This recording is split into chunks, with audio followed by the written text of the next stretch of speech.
Nicotine is one of the hardest drugs to kick, even harder than heroin due to how ingrained it is in our everyday life. Making the commitment to stop smoking and knowing your options are gives you the best chance of quitting and staying smoke-free for the rest of your life. Today, I'll explain to you the problems with smoking, nicotine addiction, things to help a person quit, and health effects of smoking cigarettes. The first thing you need to know are some facts about nicotine addiction.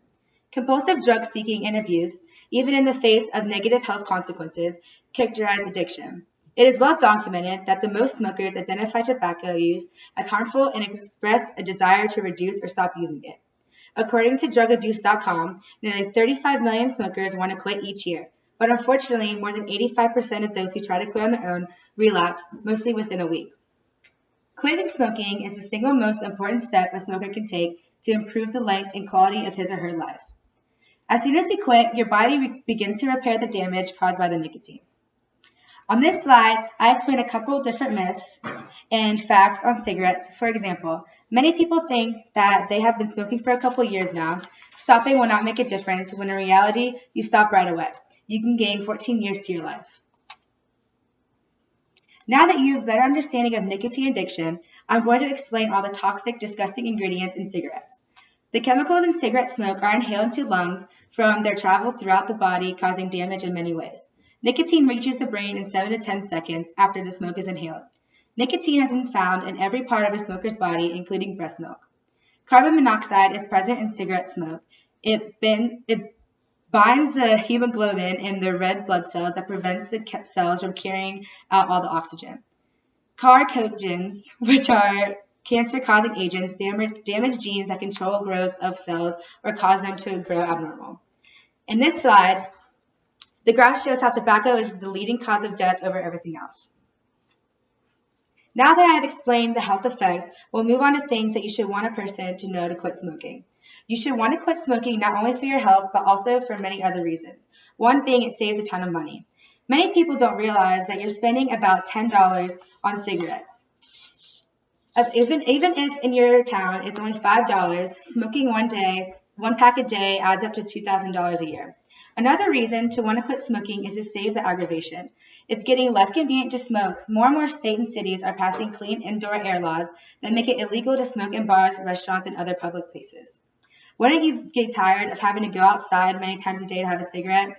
It's standing in the cold rain really worth having that cigarette? One reason to quit smoking is because it's good for the people around you. Cigarette smoke is harmful to everyone who inhales it, not just the smoker.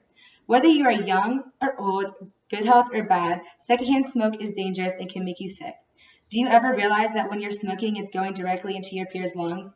Children who have smokers get more chest colds and ear infections, while babies born to mothers who smoke have increased risk of premature delivery, low birth weight, and sudden infant death syndrome, according to lung.org. Would you really want to put your loved ones at risk? Both you and the people in your life will breathe easier if this bad habit was killed. Smoking interferes with many things. For example, snoring, bad breath, yellow teeth, sense of taste, and the list goes on and on. Now that you have a better understanding of the negative effects of smoking, I will tell you about the deaths due to smoking. One who is near and dear to my heart being my grandfather. My grandfather has smoked from the time he was 13 until when he died when he was 72. Now, I know that's a very long time, and you're thinking that it's not going to happen to me because I have not been smoking for that long, but it does not matter. You could smoke for months or a year, and it could still kill you. My grandfather was found to have lung cancer along with 8 tumors on his lungs, heart, and brain.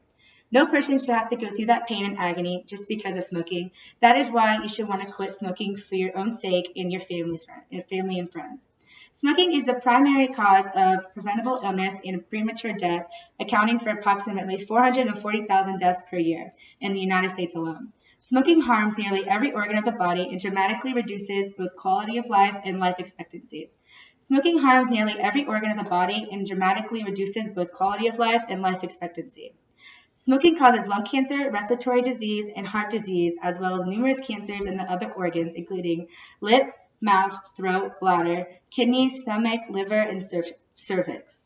The World Health Organization estimates that the global yearly death toll as a result of tobacco use is currently 6 million. This is expected to rise to 7 million by 2020 and more than 8 million by the year 2030. It is predicted by the end of the 21st century, tobacco will have killed 1 billion people. For every death caused by smoking, approximately 20 smokers are suffering from a smoking-related disease. Globally, over 5 million souls die. If no one smoked, cancer deaths in the U.S. would decrease by one-third. Lung cancer is largely a smoker's disease. 90% of men and 80% of women have died due to lung cancer.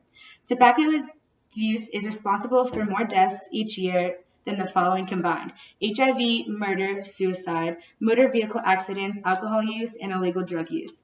I hope by hearing this speech that you or someone close to you would want to quit. It's not easy to quit alone, and that person will need as much support as they can get. If you're a smoker, would you make the decision to stop? So now that I've informed you on all smoking tobacco, think about these questions. What would you do if you were a smoker and found you had lung disease?